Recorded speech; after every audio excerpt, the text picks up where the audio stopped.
Hello everyone, welcome to Sam's Summaries.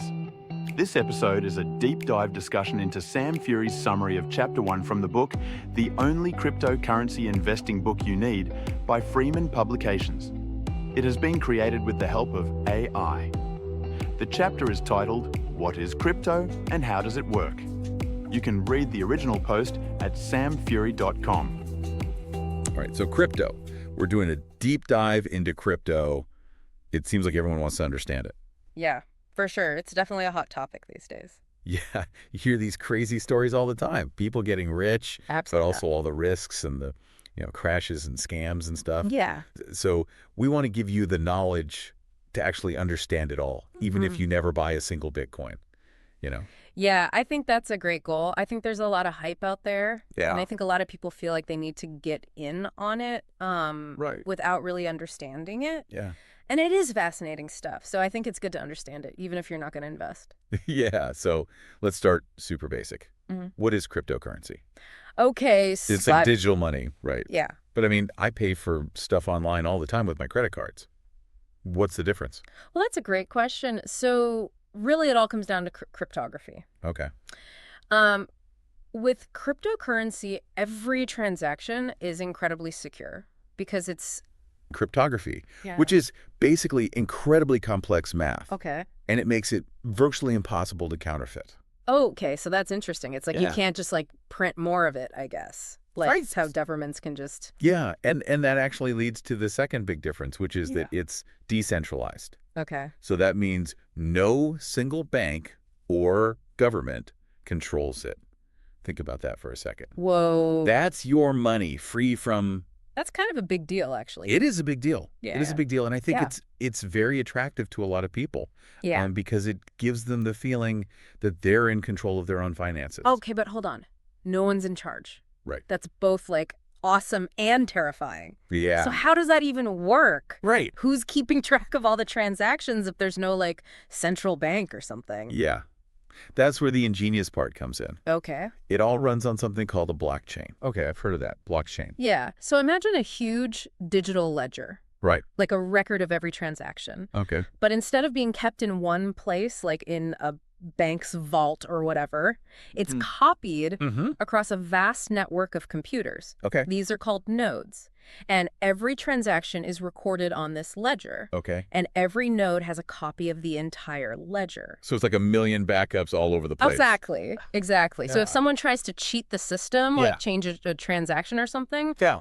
all the other nodes would instantly flag it as fake. Ah, okay. So it's like it's self-auditing. It's like it's checking itself all the time. Yeah, constantly cross-referencing itself Okay. to make sure everything is accurate Okay. and to prevent tampering. Got it. Okay. But let's go back a little bit to like the history.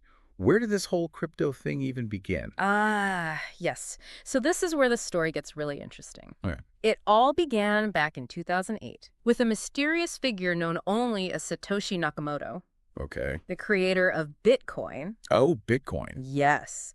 And to this day, no one knows for sure who they are, Really? or even if it was a single person. It could have been like a group of people. It could have been a group of people. It could have been, someone working under a pseudonym. Oh, wow. So it's like a real life. It's a mystery. It's a total mystery. Okay. Yeah. So Bitcoin was the first, right? Yes. But now you hear about all these other cryptocurrencies You do. like Ethereum and Solana and Dogecoin. And I mean, there are thousands, right? Thousands, literally. Wow. And they all have their own unique features and purposes. Okay. Some are trying to improve upon Bitcoin's model. Okay. Others are focused on very specific applications. Okay. And new ones are popping up all the time. So it's constantly changing. It's constantly evolving. It's a very dynamic landscape. Wow. Okay. So where does Bitcoin fit into all this now? Is it still the king?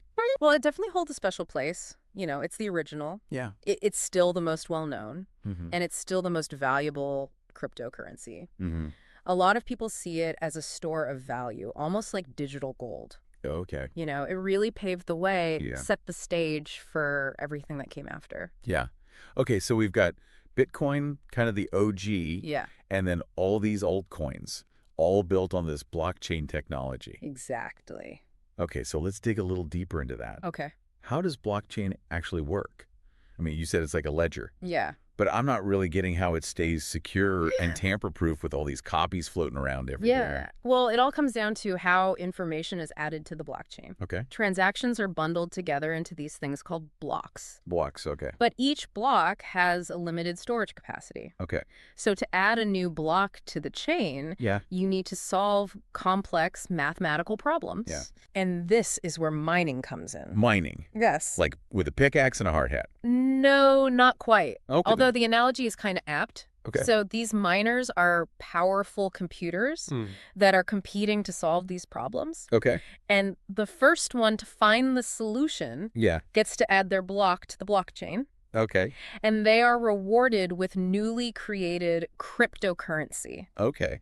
So that's how new crypto comes into existence. Interesting. Okay, so it's like a giant Sudoku puzzle Yeah, you could think of it that way. that people are competing to solve, and the winner Yeah. gets crypto. Gets a reward. Yeah.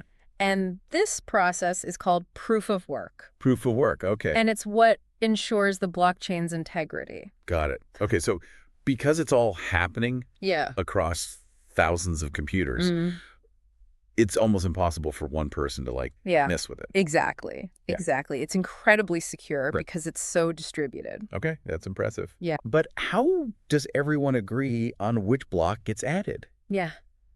Like, That's a good question. what if two miners solve it at the same time? So that's where consensus mechanisms come in. Okay. They're like the rules of the game Okay. that ensure that everyone is playing fair. Yeah. And that the blockchain remains consistent. Okay. The most common ones are proof of work, Right. which we just discussed, and Yep. then there's something called proof of stake. Okay. So in a proof of stake system, Yeah. instead of solving these complex puzzles, Yeah. users essentially put up some of their own cryptocurrency Okay. as collateral to validate transactions. So they're like vouching for it. Exactly. They're vouching for it with their own money. Okay. And the more crypto you stake, the higher your chances of being chosen to add a block Yeah. and earn rewards. Oh, okay. So it's a little bit like putting your money where your mouth is. Precisely. Right, Yeah. okay. You're showing that you have a stake in the system. Got it. And is proof of stake better than proof of work? Well, it's definitely more energy efficient, Okay. which is a big concern with proof of work because it requires so much computing power. Oh, okay. Interesting. And a lot of newer cryptocurrencies are actually adopting proof of stake. Okay. So it's definitely a trend to watch. Yeah. Okay. So I'm starting to see how these pieces fit together. Yeah. But here's the thing. Is this blockchain thing really just about money? I feel like That's a great question. I keep hearing about all these other things it can do. Yeah, and that's where it gets really exciting. Okay. So cryptocurrency is really just the tip of the iceberg. Okay. Blockchain technology has the potential to revolutionize all kinds of industries. Like what? Oh, I mean, everything. Supply chain management, Yeah. healthcare, you could use it for voting systems. Wow. Even the art world is being impacted. Okay. Now you've really got my attention. Yeah, it's pretty amazing. Okay. Let's dive into that more. Okay. But first, can we break down one more thing that I think is really crucial here? Sure. Cryptography. Yeah. I know it sounds super complex. Yeah, But I'm guessing it's like really important for this whole crypto thing to work. it is. It's absolutely essential. Why? It's at the heart of blockchain security. Okay. So basically, it's about using complex mathematical algorithms Yes. to encrypt data, Okay. making it practically unreadable Mm-hmm. without the correct key. So it's like a digital lock and key system. Exactly. Yeah. For every transaction. Got it. Okay. And that's how you keep your money safe, I guess? Yeah, it's a super secure way to protect Okay. all your digital assets. Okay. So are there different types of cryptography? There are. Okay. The two main types used in blockchain are symmetric and asymmetric. Okay. So symmetric cryptography is where the same key is used for both encryption and decryption. Okay. So it's like having one key that both locks and unlocks a door. Yeah. Okay. That makes sense. What about asymmetric? Okay. So asymmetric cryptography is a bit more complex, but it's also much more secure. Okay. It involves two keys. Okay. You have a public key, which is like your address. Okay. Anyone can use it to send you cryptocurrency. Okay. And then you have a private key, which is like your password. Okay. And you have it. Yeah. And it lets you unlock and access your funds. So it's kind of like having a mailbox Yeah. where anyone can drop off a letter, Exactly. but only you have the key to open it. Exactly. That's a great analogy. Right. And this is crucial for blockchain Yeah. because it allows anyone to send you cryptocurrency, Yeah. but only you, the holder of the private key, can spend it. So that private key is like Super important. It is. It is the key, literally, to your crypto fortune. Got it. Okay. So we've got these private keys that unlock our crypto, but where do we actually keep them?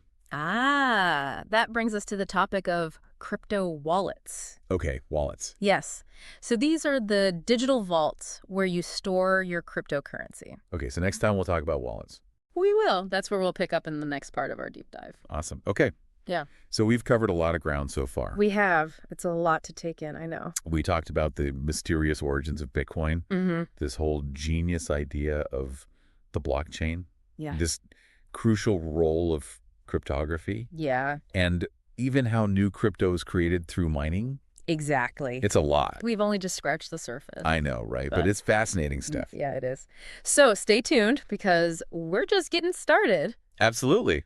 Welcome back. So last time we talked about blockchain, all about the tech behind crypto. But let's get a little more practical, right? If we're actually going to use this stuff, we got to know how to store it, right? Like, what do we do with our crypto? Exactly, yeah. So that's where crypto wallets come in. Wallets. Yeah, so it's basically your digital vault for securing all your cryptocurrency. Okay, wait. So I'm not actually carrying around like a tiny little treasure chest filled with Bitcoin. No tiny treasure chests. Okay, good. So explain this then. What is a crypto wallet? Okay, so cryptocurrency, like we talked about, it's all digital. Right. So you need a digital way to store it. Right. And that's what these wallets do. Okay. And remember those private keys we talked about? Yeah, the super secret passwords. Exactly. Those are essential for accessing your crypto. Right. And your wallet is what holds those keys. Oh, okay. So the wallet itself is where those keys are stored. Exactly. It's like the container for your keys. Got it. And we did say losing those is like game over, right? It's a nightmare scenario. Yeah. You lose your keys, you lose access to your crypto. Okay, so choosing a good wallet, like a secure one, that seems super important then. It's crucial. It's absolutely crucial. Okay, but there are so many options. There are a lot of options. I've heard of hot wallets and cold wallets and hardware wallets, and I'm already confused. Yeah, it can be a bit overwhelming. So let's try to break it down. Okay, yeah, please. All right, so think of hot wallets. Like they're always connected to the internet. Okay. So they're super convenient for everyday transactions. So like if I'm out and about and I want to use crypto to like... Yeah, like if you want to buy a coffee with Bitcoin or something. Right, exactly. You need a hot wallet. Okay, so hot wallets are like always on, always ready. Always on, always ready. Okay. But what's the downside? There's got to be a downside. Well, the trade-off is security. Okay. Because they're always connected to the internet. Right. They're a little bit more vulnerable to hacking. Okay, that makes sense. Yeah. So if hot wallets are like carrying cash in your pocket, are cold wallets like... Yeah, you could think of cold wallets like storing your savings in a vault. Okay. Much safer. Much safer. They store your keys offline, making them way harder to hack. Okay, yeah. So like a hardware wallet is a physical device. Oh, well. Kind of like a USB stick. That stores your keys. And you only connect it to the internet when you need to make a transaction. Oh, okay. So you're only vulnerable when it's actually plugged in. Exactly. Okay, so that's like for serious crypto people. Yeah, for people who are holding larger amounts and who really prioritize security. Right. Okay, so hot wallets for convenience. Cold wallets for like Fort Knox level security. Exactly. Okay. But how do I actually pick one? Like, how do I know which specific wallet to use? Yeah, so that's a great question. The most important thing is do your research. Okay. Look for wallets that have a strong reputation. Check out online reviews, see what other people are saying. Yeah, okay. And look for a proven track record of security. So no random downloads. Got it. What else should I be looking for? Okay, good point. Look for wallets that offer strong security features. Like what? Things like two-factor authentication yeah. and multi-signature transactions. These add extra layers of protection. So it makes it even harder for hackers to get into your crypto. Got it. So I got to put on my detective hat and really do some digging. Exactly. It's worth it. Okay, so let's say I've got my wallet figured out. Mm-hmm. How do I actually get crypto? Like, where do I buy it? Okay. Yeah. So that's where cryptocurrency exchanges come in. Exchanges? Yeah. So these are platforms where you can buy, sell, and trade different cryptocurrencies. So this is like the stock market. It's exactly like the stock market, but for crypto. For crypto. Okay. Yeah. So if I want Bitcoin, yeah, I go to an exchange. You go to an exchange, and there are two main types. centralized and decentralized. Okay, hold on. More options. I know, it's a lot. Okay. Centralized versus decentralized. What's the difference? So centralized exchanges are run by companies. Okay. They act as intermediaries, kind of like a traditional stockbroker. Okay. And they tend to be a little more user-friendly. So that's good. Yeah, they offer a wider range of features. Yep. So for beginners, I think centralized exchanges are probably a good starting point. Yeah, that makes sense. Yeah. But you're trusting a company. You are trusting a third party with your funds. Okay, so you really need to make sure. It's crucial, yeah. You got to do your research. Yeah. Make sure they have a good reputation, good security. Okay, what about these decentralized exchanges then? Yeah, so decentralized exchanges are interesting. Okay. They operate on a peer-to-peer network. Okay. So there's no middleman. They really prioritize privacy and security. Okay. But are they harder to use? They can be a little less user-friendly, yeah. Okay. And they might have lower trading volumes. Okay. But it depends on what you're looking for. Oh, it's like convenience versus control. Exactly. Centralized exchanges are more convenient, maybe have more features, but decentralized exchanges give you more control over your money. And more privacy. Okay. So it really just depends on your own needs and risk tolerance. Right. Okay, but here's the thing.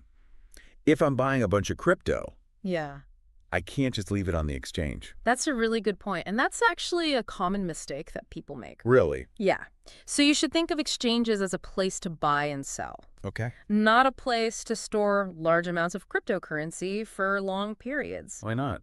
I thought they were secure. They do invest heavily in security. Yeah. But because they're always online, they're still a potential target for hackers. Oh, right. So once you've bought your crypto, transfer it to your own secure wallet. Right, either a hot wallet or a cold wallet. Exactly, yeah. Your wallet is like your personal vault. Keep those keys safe. Got it. Wallets, exchanges, security, okay. But here's what I'm still a little nervous about. Yeah. This whole volatility thing. Yeah. Crypto prices going up and down like crazy. Yeah. People getting rich overnight, but also losing everything. It's true. It can be a roller coaster. So how do I handle that? How do I deal with that volatility? So it's important to remember that any investment comes with risk. Right. But is crypto just gambling? No, I wouldn't say that. Cryptocurrency is an asset class. Okay. It's still relatively new. Yeah. And its value is influenced by a whole bunch of different factors. Like what? Oh, I mean, technological advancements. Okay. Market sentiment, like what people are feeling about it. Regulatory news, government stuff. Even what's trending on social media. So it's a lot of things all at once. It's a very complex ecosystem. Okay. But that's also what makes it interesting. So it's a wild ride. It can be. But it doesn't mean we shouldn't do it. Exactly, yeah. Like with any investment, it's crucial to do your research. Right. Diversify your portfolio. Right. Don't put all your eggs in one basket. Right. Don't bet the farm. Exactly. Yeah. And never invest more than you can afford to lose. Okay, yeah. That's good advice for anything. Yeah. But what I think is really interesting about crypto is it's not just about making money. Right. It's about this whole idea of decentralization, transparency, disrupting the whole financial system. It's a movement. It's a movement. Yeah, absolutely. Okay, so we've talked about how great it is. Yeah. But there's got to be some downsides, right? Some challenges. Yeah, there are definitely challenges. Okay, so what are some of the risks that we should be thinking about? So I think one of the biggest hurdles facing crypto is regulatory uncertainty. Okay. Governments all over the world are still trying to figure out how to regulate this new asset class. Right, because it's so new. It's so new. It's so different. So it's like the Wild West out there. Kind of, yeah. There's no clear rule book yet. Okay. And that lack of clarity can create a lot of volatility. Okay. And it can also deter investment. Right. Because people are like, well, I don't know what the rules are, so I'm not going to put my money in. Okay. So regulation's a big one. What else? Well, the lack of regulation can also make crypto attractive to people who are trying to do illegal things. Oh, right. Money laundering, things like that. Okay. Yeah, that's a good point. So it's a double-edged sword. Right. It's important to acknowledge that. Yeah. Okay. But even with all these challenges, it feels like crypto is here to stay. Right?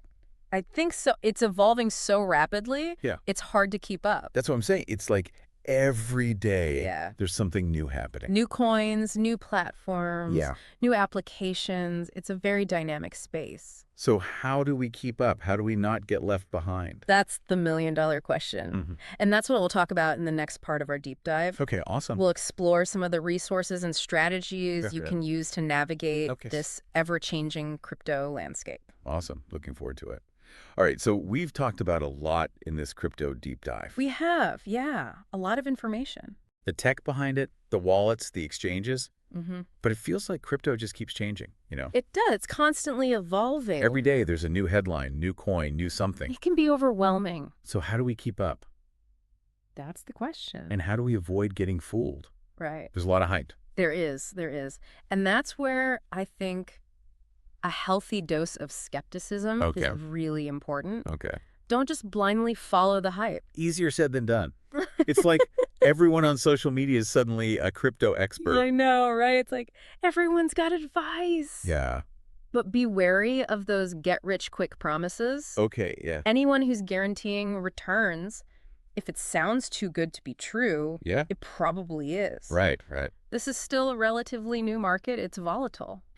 So approach it with caution. Caution, yeah. Do your research. Do your research. Okay. But where do we find good information? That's a good question. Luckily, there are a lot of reputable resources out there. Websites like CoinDesk, Cointelegraph, they offer good analysis, news coverage. Okay. There are a lot of industry blogs and podcasts that can provide good insights. Okay, so it's about curating your own kind of newsfeed. Exactly. Not just relying on whatever pops up on your social media feed. Yeah, be discerning. Be discerning, okay. Be selective about what you're reading and who you're listening to. What about those white papers I keep hearing about? Yes, white papers. They seem kind of intimidating. They can be. They're very technical documents. Do I need a PhD to understand them?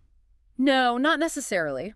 But they are the best way to really understand the specifics of a particular project.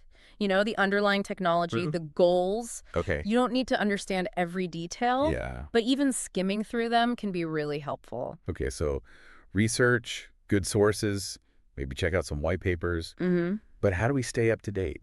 Because it feels like things are changing so fast. Yeah, well, subscribing to crypto newsletters can be helpful. They'll send updates straight to your inbox. Okay, yeah. And don't underestimate the power of community. Okay. Engaging with online forums, groups that can provide really good real-time insights, you know, from people who are actually involved in the crypto world. So find the right sources. Create your own little crypto network. Exactly. Your own personalized information network. Okay. And remember, this is an ongoing process. Yeah. The more you learn, the more comfortable you'll become. Yeah, it's like learning a new language, right? The more you immerse yourself, it is. the more fluent you get. Yeah, you don't need to become an expert overnight. Right. Start small. Start small, yeah. Yeah. Focus on the fundamentals. Okay. Gradually expand your knowledge. So what, like buy a little bit of crypto? Yeah, that could be a good way to start. Just to kind of get your feet wet? Yeah, get some hands-on experience. But remember, never invest more than you can afford to lose. Yeah. That's good advice no matter what you're investing in. Absolutely. So we've learned a lot about crypto in this deep dive. We have. It's definitely more than just digital money, right? It's a movement. It's a movement. It's a whole technological revolution. It's pretty fascinating. It is. I hope this deep dive has given everyone, you know, the knowledge, the confidence to maybe start exploring crypto on their own. I hope so too. So whether you're just starting out or you've been following it for a while, the key is to approach it with curiosity, skepticism, and a willingness to keep learning. Couldn't have said it better myself. Awesome. Well, thanks for joining us on this deep dive into the world of crypto. Thanks for tuning in to Sam's Summaries. If you found this episode useful, let us know with a like, follow, and share. Also, if you haven't already, be sure to visit samfury.com to get free access to all of Sam's original summaries, which you can download as PDFs, as well as other exclusive content. It's all completely free at samfury.com.